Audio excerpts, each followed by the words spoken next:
A very good morning to all students. Once again, we are coming to introduce a new topic of Class 12 Business Studies. You know very well in the last few videos, we discussed a new chapter of Part B Business Study, that is a Marketing Management.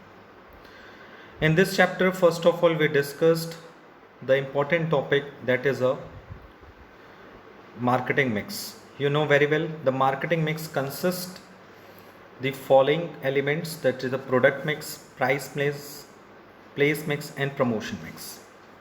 In the last video we discussed the product mix. Product mix includes the decision related to the product, its branding, labeling and packaging.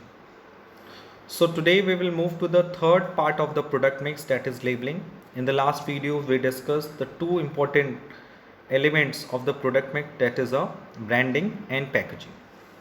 You know very well branding is a process in which we give a name और design a brand make and popularising it, यानी हम brand को क्या करते हैं, product को क्या करते हैं, एक नेम प्रोवाइड करते हैं, उसको एक ब्रांड मार्क प्रोवाइड करते हैं और उस मार्क को और उस नेम को पॉपुलराइज करते हैं, जिसके हेल्प से हम एक प्रोडक्ट को उसके ब्रांड के नाम से जानते हैं और अदर प्रोडक्ट्स से डिफ्रेंशिएट क्रिएट करते हैं.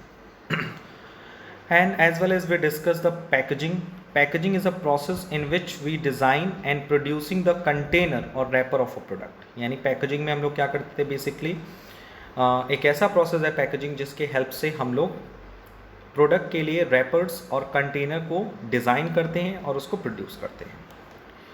So the labelling is a third and important part of the product mix, because हम जब किसी प्रोडक्ट की ब्रांडिंग करते हैं, उसका नेम, फेम और उसका मार्क डिज़ाइन करने के बाद हम उसकी पैकेजिंग के बारे में सोचते हैं कि कैसे हम उस प्रोडक्ट को ईजिली यूज़ कर सकते हैं. You can see that in the previous video with the help of packaging we raise the standard of health and sanitation and packaging helps to create differentiation amongst product on the basis of different colour, size, material etc. As well as with the help of branding, you can say that it helps in product identification, it ensure quality as well as it a status symbol. As well as in the last video we also discussed the important topic related to the labeling. What is labeling? You can see that on your screen. The term labeling means designing a label to put on the package, to put on the package. यानी जो packaging होती है उस पर हम एक label design करते हैं, लेबल को ही हम लोग लेबलिंग बोलते हैं. यानी labelling is a process in which we design a label to be put on the package. A label may be in a small slip attached or placed to the product to complex graphic that are part of the package which denote its nature, content, ownership and destination. So you can see that with the help of labeling के help से हम लोग क्या करते हैं, हम product की packaging में ही एक स्मॉल स्लिप अटैच करते हैं. You can see that non branded product के साथ पैकेजिंग में एक स्मॉल स्लिप डाल दी जाती है, जिस स्लिप पे उस प्रोडक्ट का नेम, उस प्रोडक्ट का production date, expiry date and the important information given होता है. ओके, बट स्टैंडर्ड प्रोडक्ट्स की बात करें, स्टैंडर्ड ब्रांडेड प्रोडक्ट की बात करें तो वो लेबलिंग को पैकेजिंग के साथ जोड़ के रखते हैं. यानी जब पैकेजिंग प्रोडक्ट करते हैं तो पैकेजिंग पे ही वो एक कॉम्प्लेक्स ग्राफिक्स को यूज़ करके प्रोडक्ट पे ही क्या करते हैं, प्रोडक्ट के पैकेज पे ही उसका लेबल प्रिंट कर देते हैं, जिस पे उसका नेम, उस कंपनी का नाम, उस प्रोडक्ट की manufacturing date, expiry date and the production firm का नाम भी सारा इन्फॉर्मेशन है. एज वेल एज कंटेंट भी उसमें एक्सप्रेस्ड होते हैं कि उस प्रोडक्ट में क्या क्या चीज़ें इंक्लूड हैं. So are label describe the product, its uses in specified content. So the you can see that कि packaging and labelling most of the product के साथ साथ साथ चलता है. यानी हम पैकेजिंग और लेबलिंग को साथ साथ लेके चलते हैं. मैंने आपको कल कुछ चीज़ों के एग्जांपल भी दिखाए थे, कुछ प्रोडक्ट्स भी दिखाए थे. जैसे you can see the marker. तो मार्कर पे आप देख रहे हैं इसकी पैकेजिंग भी है एज वेल एज पे प्रिंटिंग भी है, and this print information is known as the labelling, जिसमें इंफॉर्मेशन गिवन है कि मार्कर किस कंपनी का है, मार्कर के प्रोड्यूसर का क्या नाम है, इस मार्कर को यूज़ करते वक्त आपको क्या क्या सावधानी बरतनी है, और इस प्रोडक्ट के साथ जो भी एडिशनल इन्फॉर्मेशन है, रजिस्टर्ड है कि नहीं रजिस्टर्ड है, all the information given on this product. So you can see that ये प्रोडक्ट पैकेज भी है, कैसा पैकेज है, इसमें प्राइमरी पैकेजिंग यूज़ है और उसके साथ साथ लेबलिंग भी यूज़ है। Because you know very well primary packaging होती थी जो प्रोडक्ट को कन्वीनियंट बनाती है ताकि हम उस प्रोडक्ट को ईजिली यूज़ कर सकें। सेकेंडरी पैकेजिंग उसके प्रोडक्शन के लिए, बेसिक प्रोटेक्शन के लिए होती है ताकि उसको हम कस्टमर तक ईजिली कन्वे कर सकें। और ट्रांसपोर्टेशन पैकेजिंग क्या होती है, जिससे हम प्रोडक्ट को प्रोडक्शन एरिया से हम उसको रिटेलर होलसेलर तक ईजिली कन्वे कर सकते हैं। You can see that labelling is a part of the packaging, yeah we can say that it is a process which are doing parallelly with the packaging. Okay, so what is labeling? You can see that labeling is a process in which we design a label to be put on the package. It is a small slip attached or placed to the product or used to complex graphic that are part of the package.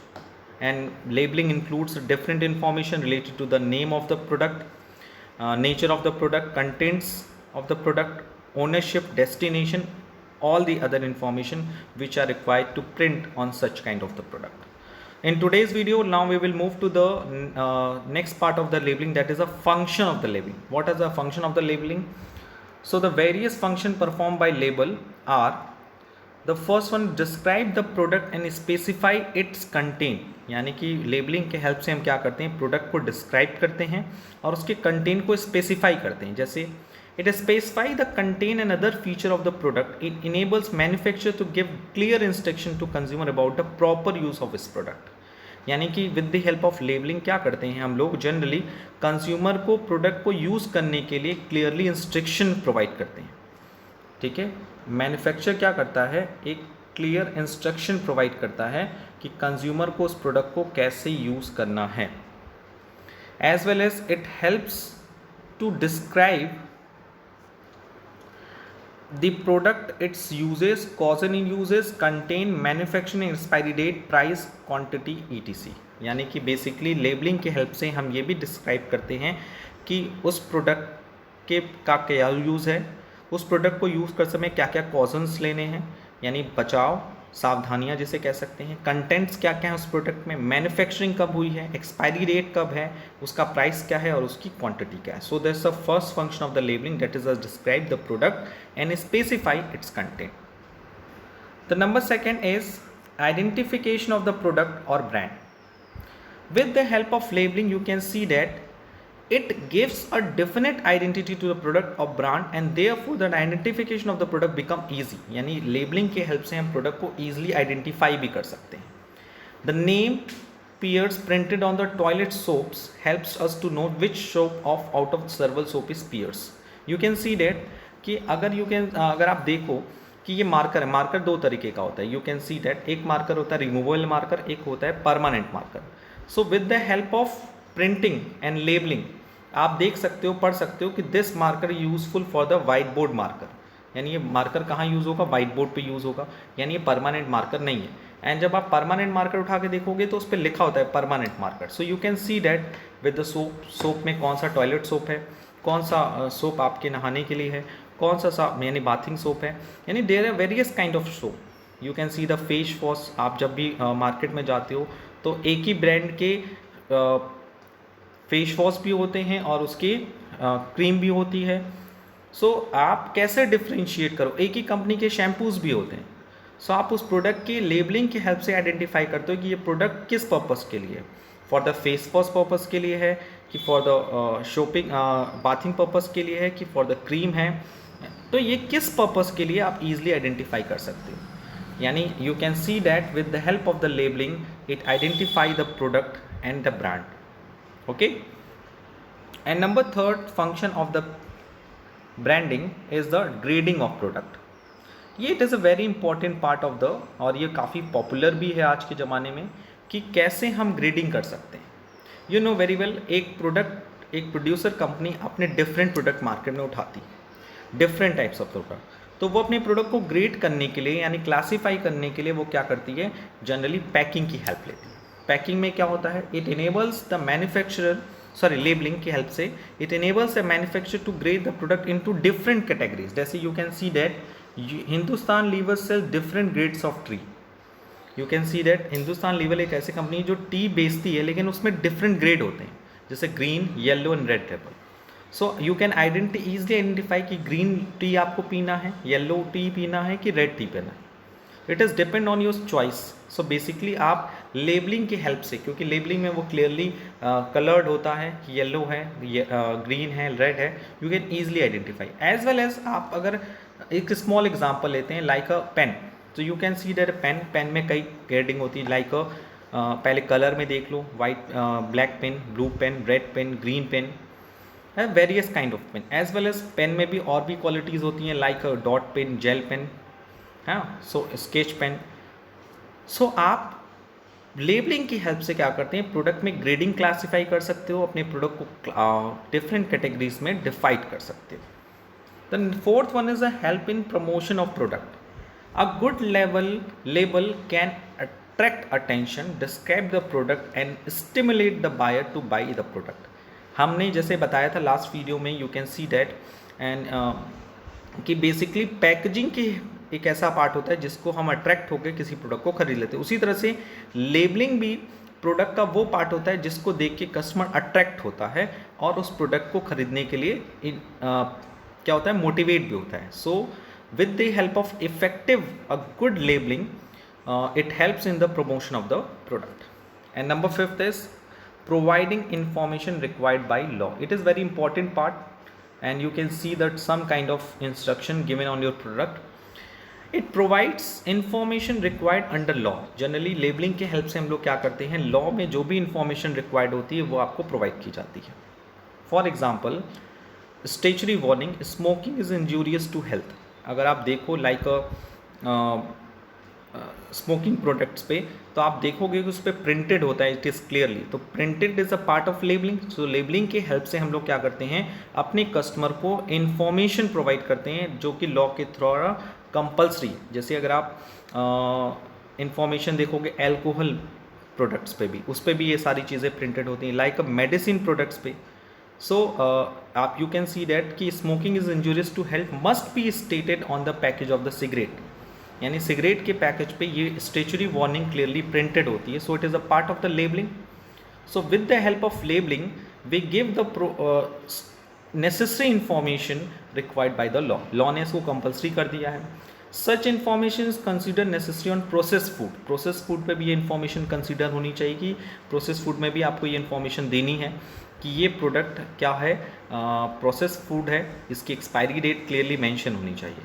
Poisonous materials, ये भी याद रखिएगा, जो poisonous material है उस पर भी एक स्पेसिफिक इंस्ट्रक्शन देना ज़रूरी है कि इस प्रोडक्ट में पॉइजन है, सो इसका यूज़ आप ज़्यादा ना करें. जैसे you can see the toilet cleaner के रूप में देखिए, तो वहाँ उसमें क्लियरली मेंशन होता है कि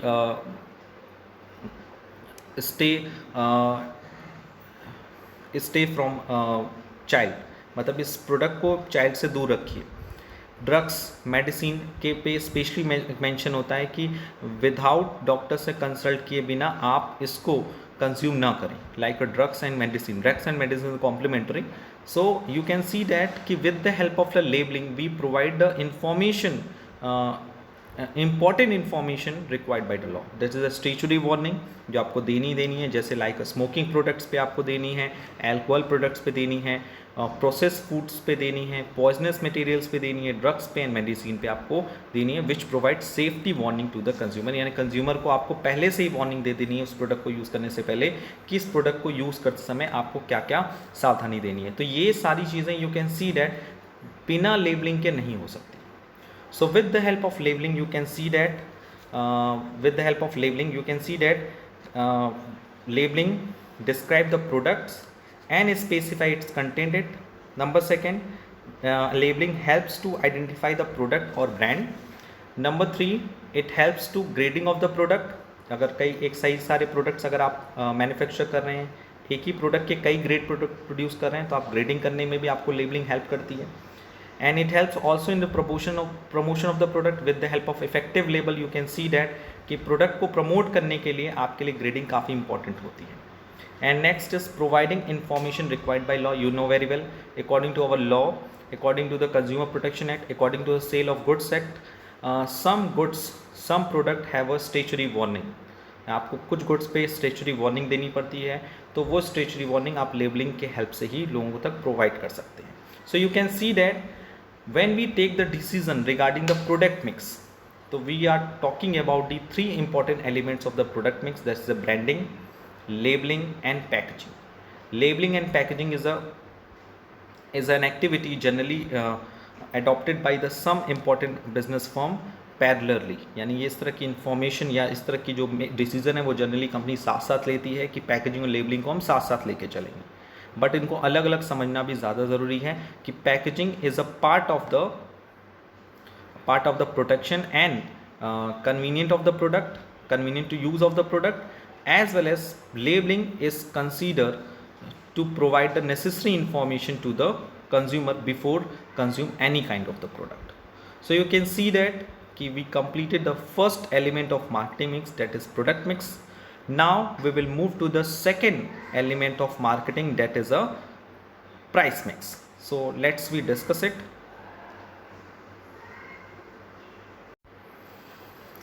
The second and important marketing mix, that is a price mix. So before the starting the price mix, first of all we discuss what is pricing.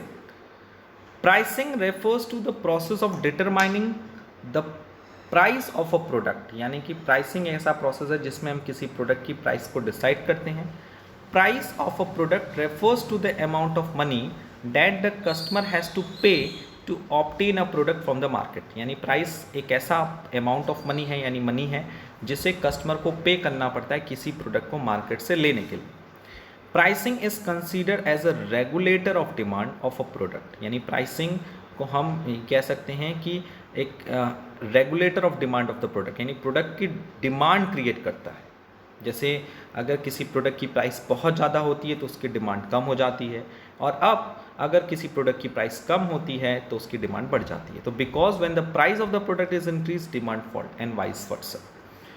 Under perfect competition, the most firms compete with each other on the basis of this factor. ये बहुत important part है pricing, because अगर हम perfect competition की बात करें, what is perfect competition? There is a large number of buyer and seller, जहाँ पे कई बायर हैं या कई सेलर हैं, जहाँ ज़्यादा पॉपुलेशन है. नॉर्मल गुड्स अगर आप बेच रहे हो तो वहाँ पे परफेक्ट कंपटीशन होता है, जहाँ कई सारे बायर हैं और कई सारे सेलर हैं.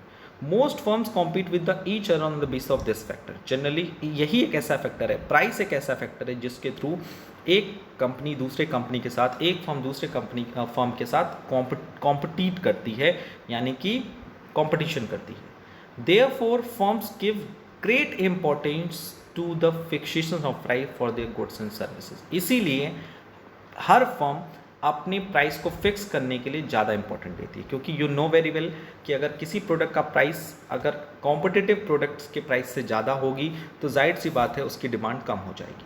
क्योंकि you know very well as a rational consumer, जब हम किसी प्रोडक्ट को बाई करते हैं तो उसके अल्टरनेटिव प्रोडक्ट्स के प्राइस की इन्फॉर्मेशन लेते हैं कि यार प्रोडक्ट जो है इसका अल्टरनेटिव क्या है.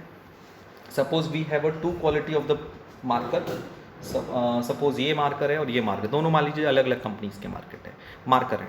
तो जब हम मार्कर परचेस करने जाएंगे तो हमें पता है कि हमें मार्कर खरीदना है.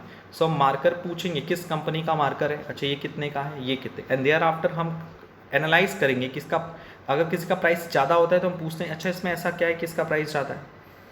So as a rational consumer, as a normal consumer, you know very well when we purchase any kind of the product, तो उसके सब्स्टिट्यूट प्रोडक्ट को या उसके रिलेटिव प्रोडक्ट्स को हम लोग क्या करते हैं, प्राइस के बेसिस पे एनालिसिस करते हैं, and there after we purchase such kind of the product. So you can see that pricing is a very important factor for any kind of the marketing person. So हम generally कोई भी product होता है, अगर हमें कोई बेचने आता है या हम कहीं खरीदने जाते हैं, तो प्राइस एक ऐसा फैक्टर है जो हमारी परचेज डिसीजन को सबसे ज़्यादा इफेक्ट करता है. The second is a price mix. You can see that the important component of price mix, when we are talking about the price mix, you can see that the product mix में कितने components थे, 3 components, branding, labeling and packaging, as well as same as in the price mix. You can see that the important component of price mix are, जब आप product mix की बात करते हैं तो प्रोडक्ट मिक्स में जनरली 3 फैक्टर्स होते हैं, ब्रांडिंग, पैकेजिंग एंड लेबलिंग. उसी तरह से प्राइस मिक्स में भी कुछ कंपोनेंट्स हैं, and these components are, the first one is a price range, the range of the price. Second one is a profit margin. Third one is a discount to be offered. Fourth one is a credit terms. And fifth one is a pricing strategies and policy. So ये सारे factors जो हैं, सारे components हैं, किसी भी product की price को डिसाइड करने के लिए काफ़ी इंपॉर्टेंट होते हैं। जैसे प्राइस रेंज की बात करें तो प्राइस का रेंज कहाँ से है, यानी स्टार्टिंग प्राइस कहाँ तक है और मैक्सिमम प्राइस क्या है। प्रॉफिट मार्जिन यानी सेलर प्रोडक्ट को सेल करने के लिए कितना प्रॉफिट लेके चल रहा है, यानी कॉस्ट का 10% 20% वो प्रॉफिट अर्न करना है। डिस्काउंट टू बी ऑफर्ड, वो अपने कस्टमर को कितना डिस्काउंट दे रहा है। Credit terms means, credit terms क्या है कि हम अगर किसी को क्रेडिट पे गुड्स अवेलेबल कराएंगे तो उसकी टर्म्स एंड कंडीशन क्या है। प्राइसिंग स्ट्रेटेजी एंड पॉलिसी, जैसे मैंने आपको स्टार्टिंग बताई था, तो बेसिकली 2 प्राइसिंग स्ट्रेटेजीज होती हैं। एक होता है penetration price policies and screaming the price policies. Generally या तो हम प्राइस हाई लेके चलते हैं या फिर प्राइस को लो लेके चलते हैं। प्राइस हाई लेने का चक्कर ये है या ऑब्जेक्टिव ये होता है कि हम ज़्यादा से ज़्यादा प्रॉफिट अर्न करना चाहते हैं in the market, generally in the monopoly condition. And price low करने की ये सिचुएशन होती है कि जब हम मार्केट शेयर ज़्यादा से ज़्यादा गेन करना चाहते हैं, like a Jio company. And the next point is factor affecting the price determination. So let's we discuss the one by one. What is a factor affecting the price determination? It is very important decision. जब हम किसी product की price को decide करते हैं तो कई सारे ऐसे फैक्टर्स हैं जो हमारे प्रोडक्ट की प्राइस को डिसाइड करने में इफेक्ट करते हैं। The important factor that affect the price of the product, the number one is product cost. Yes, the total cost of the product including production, selling and distribution cost. You can see in the long run the firm strives total all their cost. यानी अगर हम product cost की बात करें तो किसी भी product की प्राइस डिसाइड करने में सबसे पहला और इंपॉर्टेंट फैक्टर होता है, that is a product cost. What is the cost of the product? Cost of the product include the production cost, selling cost and distribution cost. The cost set the minimum level और floor price for a product. Generally जो price होते हैं, जो cost होते हैं, वो किसी भी प्रोडक्ट का एक फ्लोर प्राइस डिसाइड करता है। फ्लोर प्राइस का मतलब मिनिमम प्राइस। फ्लोर प्राइस और मिनिमम प्राइस मीन्स कम से कम इतना प्राइस होगा। In addition to that firms aim to earn profit margin over and above cost. यानी सपोज इस प्रोडक्ट का जो प्रोडक्शन है वो मान लीजिए सपोज 10 रुपीज़ में हो रहा है, एक मार्कर कंपनी को 10 रुपीज़ का पड़ रहा है बनाने में। एंड आफ्टर दैट कम से कम 10 रुपये तो चाहिए कंपनी को, क्योंकि अगर 10 रुपये भी नहीं मिलेगा तो वो प्रोडक्शन फर्दरली नहीं कर पाएगी, क्योंकि उसमें कई सारे काम करने हैं। इस प्रोडक्शन के लिए रॉ मटेरियल लाना है, मशीनरी के लिए क्या चाहिए, इलेक्ट्रिसिटी चाहिए तो उसका चार्जेस हो गया, वर्कर्स जो वर्क करेंगे उनकी सैलरीज हो गई, वेजेस हो गई, तो और सेलिंग की भी कॉस्ट हैं, इसकी पैकेजिंग का कॉस्ट है, ब्रांडिंग का कॉस्ट है, लेबलिंग का कॉस्ट है, सब कुछ मिला के all over the cost which is known as the minimum level and is a fourth price of the product. उसके बाद कंपनी क्या करती है, अपने प्रॉफिट को ऐड करती है। Cost can be broadly divide into 3 category. अगर हम किसी प्रोडक्ट की कॉस्ट पे बात करें तो वो बेसिकली 3 कैटेगरी में बांटी जा सकती है। The cost can be classified into 3 category. The first one is a fix cost, second variable cost, third one is a semi variable cost. What is fix cost? Which do not very with change in production. Fixed cost क्या होता है? जो किसी भी production के बढ़ने या घटने से चेंज नहीं होता। लाइक सपोज अगर आपने एक रेंट पे एक फैक्ट्री ले ली, आपके पास फैक्ट्री नहीं है जहाँ पे आपको प्रोडक्शन करना है, तो आपने एक रेंट पे ले ली। अब आप उस आपके रेंट जो है वो मंथली डिसाइड है कि मंथली आपको 10,000 5,000 देना है। तो यू नो वेरी वेल अगर आप प्रोडक्शन करो या ना करो आपको तो देना ही देना है रेंट। तो rent is just like a fixed cost. Okay, so you can see that कि लाइक अ मशीनरी के केस में भी देखो, लाइक अ मशीनरी पे क्या लगता है? Depreciation. So you know very well कि अगर हम किसी मशीनरी से प्रोडक्शन करें या ना करें, but due to the passage of time बीत रहा है ना, तो उस मशीनरी की वैल्यू भी घटेगी। यू नो डेप्रीशिएशन क्या होता है? इफेक्ट पैसेज ऑफ टाइम के कारण भी लगता है और वियर एंड टीयर के कारण भी लगता है। So you know very well fix cost में हम डेप्रीशिएशन को इंक्लूड कर सकते हैं। Due to the passage of time the cost of the machinery, the book value of the machine will be reduced, as well as when we are talking about the rent of the factory premises, so such kind of cost cannot be avoidable by the firm.